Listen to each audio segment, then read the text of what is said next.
this is Retrokid Reviews, doing a extremely long overdue, Toku review on Lupin Ranger vs. Pataranger episodes 1 to 20.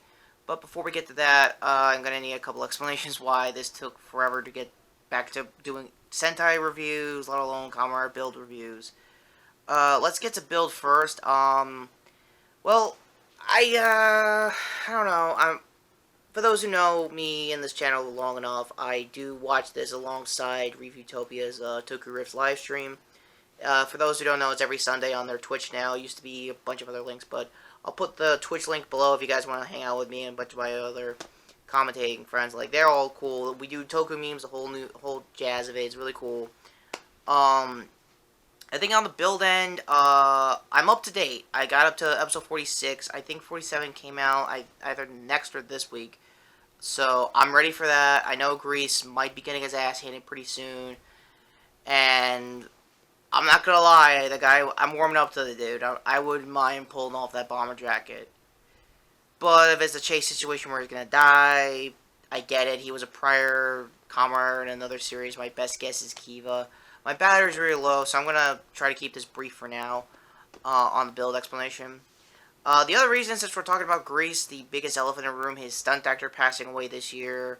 I addressed this, I think, briefly either on this channel or on the Stardust app, so I'll address it again. He was the stunt actor for Grease throughout the series. He was practicing a stunt, I think, a month ago, and he had a freak accident, and he passed away really, really young, like at 19. So, before we change batteries here, I just want to get a moment of silence and then get into Lupin vs. Pat 1 to 20. Because capping at 20 is the best. I got up to 25 in case anyone's asking, but here we go. And for the stunt actor, I'll put his name in the news and description if you guys want to mourn properly, knowing his name and stuff. Again, I'm off the cuff here. Pretty much waiting in the wings for I think Mighty Morphin issue 30 to come out for Shadow Grid. There's been some spoilers on Twitter, on Tumblr. I'm going to leave that bay. I think there's a full trailer also for the 25th anniversary review, episode for Ninja Steel, and it took them 6.5 years to finally get another Disney teammate down there, other than just RPM and Jungle Fury. Now Jungle Fury, now RPM 6 Ranger. So. Oh, and Tommy in Black Ranger form. So that's pretty cool there. So, news out of the way. I'm going to switch batteries. And this is basically rapid fire review. It's way off the cuff. So, knuckle down as much as you can. I'll probably put, I think, overtime for the Lupin vs. V Pat subtitles. They're not the best, but they're out the most earliest. So, just saying, for way in advance for my subscribers. Yeah, see you in a bit for the disclaimers. So, nearly 2 weeks and trying to get new batteries for the Legacy Morpher here. For those who've been around long enough to know that I got this, I think when this was still out in Toys R Us's. Actually, I'm lying to myself. This was actually the first couple things I got from New York Comic Con, which, by the way, that is coming around the corner in the next 2 months, so I gotta get ready for that. Anyway, my check over with. I think I lost my train of thought these last 2 weeks, so, I believe I was still on Lupin v Pat. Like I said, I'm gonna shotgun just the first 20 episodes. By now, it's gotta be, like, at least 25, 26 in, so I'm not gonna, like, lose my head over it. I'll probably shotgun those, I guess, another 6 or so months, just in case you guys still want to see more Lupin v Pat reviews, because I really like the Lupin Ranger side of this year's teams, because they're, no joke, the most Persona they're ever going to get. For those who don't play or watch the Persona series like me, I'm more of a casual. I'm in and out sometimes, but this is definitely Persona 5 if it was a Sentai team. It's pretty cool. I guess when I started into the series, I was going to lean more to the Pataranger side, because it's been a while since they had a Cop Ranger team, since I think at least Deca Ranger, and for a while, it actually looked like both Reds have a good backstory, and that might have been the downfalls. Like, oh, here's these episodes focused on their motivations, why they want to be, you know, Red Senshis and all that stuff, and my audio is going to have a bunch of Discord beeps, because I can't lower this in time. Anyway, like that. But no, everyone else is getting fleshed out as time goes on. I think the only one that hasn't gotten completely fleshed out on the pataranger side of things is Pato Green, but I guess in cop tradition, he also has a creepy face or a rape face. If you watched any of the Toku riffs that I have been doing with Reviewtopia, again, link in the description for their Twitch account, so you guys want to see it for Sundays. And Sunday's going to be a busy day for them, because there's probably going to be a bunch of Power Morphicon, Power Morphicon news that just flooded out of there. Same thing for memes on my end, too. I'm just in the works of making some for next week, because I did mine 2 weeks in advance, because I'm stupid like that. Yeah, in case you can't tell, this is a bit of a pause. The first, I want to say 3 episodes are mostly filler-based. I think in the teens, for Lupin v. Pat, they had a rival arc going on. I forgot the general's name off the top of my head. But he has more of an ice-focused powers. He's humanoid, unlike most of the Gangler Empire. And you can tell this is a good Sentai if I can remember your Empire backstory's entire name. The Gangler Mafia, or Empire. It's a bit of both in Sentai. In this case, I'm going to lean more to the Mafia side. Their big boss has, like, the biggest chain recycling, I guess, of that soundtrack since Toku, maybe. But nah, it actually fits with the guy. He's a little grimdark. I'm gonna retire soon on my 99,999. He's 1,000+ years old birthday, and I need somebody to take over when I'm, like, gonna retire, because that's the whole premise on the villain side of things. They're just gonna start shit to not only to lower the power. Sorry. I'm on Power Ranger's Reflex because of a certain Go Buster getting his adaptation. I'll get to that in the wrap-ups. But yeah, that's the premise of the last couple episodes, in the singles and teens wise. When you get into the 20s for both teams, oh, I forgot to mention their dynamic. For Lupin Ranger side, it's just basically they gotta steal stuff that are also a assload of, like, past, Sentai memorabilia, repainted into legendary, like, treasures. There have been a lot of snapshots on social media. Some I captured myself on Tumblr. Link to my Tumblr down below if you guys want to see those. I think, I forgot which episode. I think it was either 19 or 16 when they had the Fast Kid filler episode. His I guess, Fast Bracelet, whatever the hell that treasure was called that week, was actually a Time Ranger / Time Force morpher. And I know this is a stupid segue because there's a lot of news I gotta pile on top of this. Speaking of the Time Rangers, Jason Font, aka Time Force Red, is actually going to be on the 25th anniversary. I already mentioned that. But where we are now is that there are a bunch of scenes coming out, a lot of it behind the scenes. And there's some rumbles on social media that Rocky, the second Red Ranger, might actually show up. I don't know if it's Zeo or Mighty Morphin, but if it's Mighty Morphin Red, that hasn't happened since he started coming into Zeo, so that's a long time coming if that's the case. Sorry for wishy-washy news and stuff, and getting into Lupin Ranger if you should be Power Ranger. Ugh. It's okay, no jokes aside, the whole... I'm shortening it to Lupin v. Pat because I have to. Going by their full Sentai names is a tongue twister since Ninja, so you gotta give me that. Props there. But yeah, let me just get to both of these teams' morals. On the Lupin Ranger side of things, they're gonna steal as much treasure as they can to get their ultimate wish to, I guess, Twisted Metal style, but like PG for kids. To basically get their families and friends back from the dead. Because they got frozen, I think with that same rival I mentioned earlier, might have frozen them, and that's the whole reason why, in Lupin Red's case, he's going to try to focus his best to kick this guy's ass. On the pataranger side of things, it's just basically doing their job, protecting the Earth, usual cop Sentai stuff. Until Lupin Ranger X and Pataranger X shows up, because it's not two Sentai characters being the 6th Ranger for both these guys. No, he's an undercover agent for both teams. He's basically the Sentai equivalent of Chaotic Neutral. And I have no clue. I'm currently like a few episodes past my my target date for these reviews, and I still don't know this guy's motivations. He just recently had both these teams in the same mech, which is kind of a no because these guys are at odds with each other. It's not like face-off crazy like Lupin X is basically trying to be like Castor Troy the place and just basically tear ass. Old school retro trailer there, or the Adam and Pals commentary, which I actually got around to listening to. And for Your Movie Sex Guy, Adam, you did a great commentary. I love listening to it all the way through, and I highly recommend everybody do that if they have a Netflix account.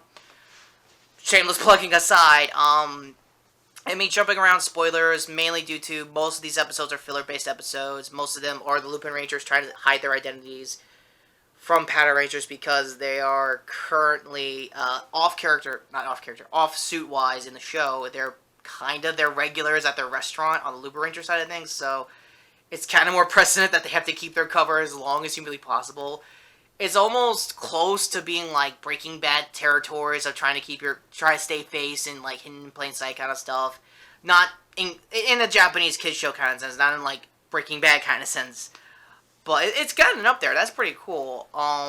And the thing about Lupin X, when you get further into the 20s, is like, yeah, I know you guys are Lupin Rangers, and I'm kind of here just to help you out in case the cops ever get your ass.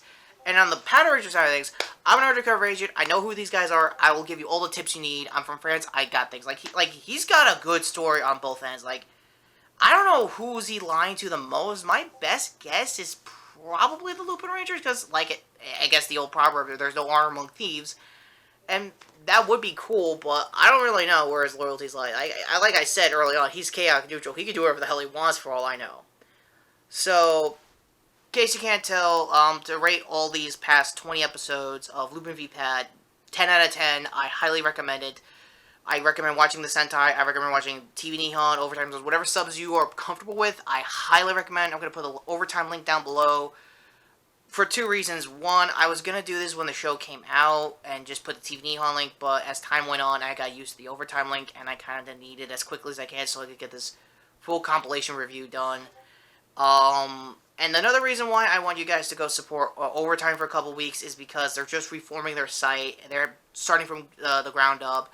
Most of their download links are still available if you guys want to do that. Download at your own risk, obviously, in case of copyrights and all that stuff, but again, link down below for that. Now, also, since it's been 2 weeks since I talked about, build, camera-wise, not in actuality channel-wise, they're getting close to the ending, and, yeah, I kind of saw Grace's death. Character-wise, it was well worth it, and I'm happy that I already talked about the kid who stunt acted for him, but I still don't know his name. My apologies there. Again, the link for that news will also be in the description down below. Another thing, Power Morphicon-wise, as a stupid transition back into the news, my bad in advance as well. There was a Lord Drakon figure as a in-con exclusive. For those who don't know, Lord Drakon is basically the Boom Studios equivalent of Evil Tommy, except with more Right Ranger and Green Ranger abilities. And hopefully I can snag that figure at New York Comic Con. I doubt immensely I'm going to get that figure, but if I do, best believe I'm going to use him every minute I can for this channel because he is worth the $60+ investment I'm going to probably get this figure on. So that's just FYI in case I get it for future reviews, Toku-wise. I guess last up is, well, like I said earlier, Beast Morphers. The full cast finally came out to Power Morphicon 2018. And if I had time to do a con rundown, this was probably the best Power Morphicon in, years. Since they've been doing this every 2 years. And it might have actually got me to motivate myself to finally go to California someday, hopefully in the 2020 Power Morphicon, and totally, see everybody, say hi to everyone, because I know Easy and Maddie J from Reviewtopia was also there. A bunch of Toku YouTubers are down there. If I go down there, I am all in. If I'm doing this, I want to get a press pass. I want to see every single Ranger. I want to interview as many as I humanly can and put it on the channel. That is a hopeful promise to my future self in 2020. If that doesn't happen, I'll try to make a week of, all the news that I'll run down afterwards. Because even coming into this next Paramorphicon in 2020, I don't know if the Hasbro era is going to be one team a year or 2 seasons a year, like the previous era has become. I don't know. I really want to get to the Go Busters news, but there's so much I can't really talk about. I highly recommend all the news links I'm going to put in the description. And for those who are old school to my channel, that means a lot of JE Fusion links are coming back. damn it, it was the other one. The unofficial O-Ranger links are coming back. Tokusatsu news as always. There's a lot of news to come clean with. And for Build, I'm definitely doing a series finale review. I haven't done a full review for Build in a while. And there's a lot of good reasons why. I was sporadic out of the two big Toku shows of the year. Build was the one I was flaking the most. My bad in advance for Build fans. I really want to build across the Rider Kit. I really want to make a Ryugu Banjo equivalent here for the channel because he's an awesome character. And the dude definitely deserves it because it is a lot better than what he was doing in Kamara on Amazon's. I'm pretty sure I mentioned that when I reviewed the first episode. Link up there. And, yeah, I'm still glowing because the biggest stuff I've seen, you guys already heard, like, they're announcing a board game that's going to be RPG-based, kind of like Hyperforce. Also, to all Hyperforce fans, my apologies, I don't know RPGs that well, let alone D&D, whatever generation rules, because that's why I haven't really gotten deep into Hyperforce. I'm happy that Paul Schreider, a.k.a. one half of Bulk and Skull, finally got to be a Yellow Ranger, let alone a big guy Yellow Ranger. Like, this is something straight out of Jetman, and I'm a huge proponent and lover of Jetman. Speaking of, best believe I am definitely going to try my best to review the Shout Factory DVD when it comes down here for my birthday. Yeah, so give me a like in advance for my future birthday coming next week. And, yeah, I guess I might as well make this a channel roundup. I guess MCU-wise, I'm going to try to do a real Nerf Scarlet Spider, I guess, first playthrough for Spider-Man PS4. It's not going to be him playing the footage. I don't have a game capture card. It's just going to be him either on the Stardust app or here as a quick, like, 2 to 3 minute, like, react of what he's been playing so far as my in-character, when I'm going to be in character. So, kayfabe out of the way. Beast Morphers. Another thing I'm very happy that I got on Amazon, hopefully next week, is this little guy. The Beast Morpher, soon-to-be Morpher, now still known as the Go Buster Morphers, because, yes, I made a promise to myself I'm going to get this thing before Beast Morphers adapts in 2019, and that might be reality, ladies and gentlemen. So I will happily wear this thing loud and proud every time I do a Toku review. I will make damn sure of it. As for the cast themselves, my apologies to everyone. Like, I think, what's his name?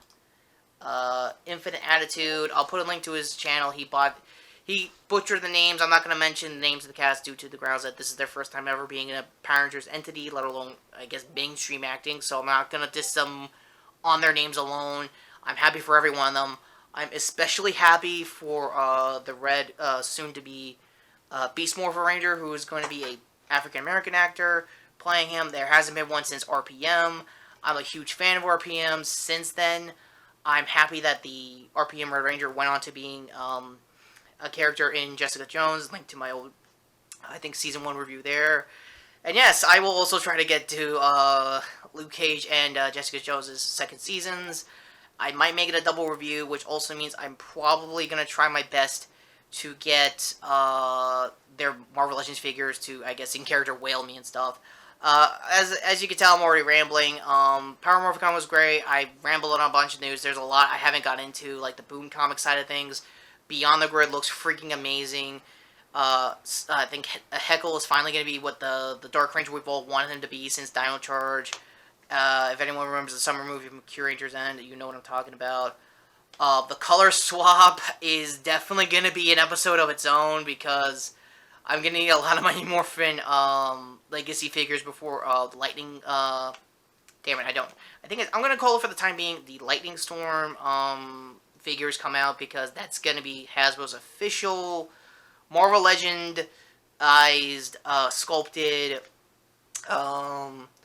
figures. So in other words, say goodbye to these ridiculous abs they put on these things. So they're going to be as like SH figure arts as they can. They're going to be slimmed down to the costume like the figure arts here. So I can't wait for that. And hopefully that rambling didn't get you to the end card. And if it did, go to the soon-to-be retired Legacy figure Jason here to subscribe to the channel. Go to the Beast Morpher, soon-to-be Beast Morpher, Go Buster Red to see my previous video, which was a attempt at making a Logan weekly video. I mean weekly, literally, because he is a. I want to, in case you ever want to make him a teacher, I might do a toothpick thing for his bone claws. For those who have seen the comic so far, he lost his hand and got a bone claw deal. I'll talk more about that in that link here. Yeah, it's been a while since I've done this angle for the end card, so sympathy like and sympathy notification if you guys want to see more of me talking about Beast Morphers and more Power Morphicon stuff, because I need to catch up on that news, and I definitely want to make a quick skit on the color swap they're doing for the Go-Go book. So with that said, take care, subscribe, and hopefully next week is either my thoughts on the finale for Build and Batwoman. Yay! Ruby Rose stuff. Alright, for real, take care guys, and have a good week wherever you are.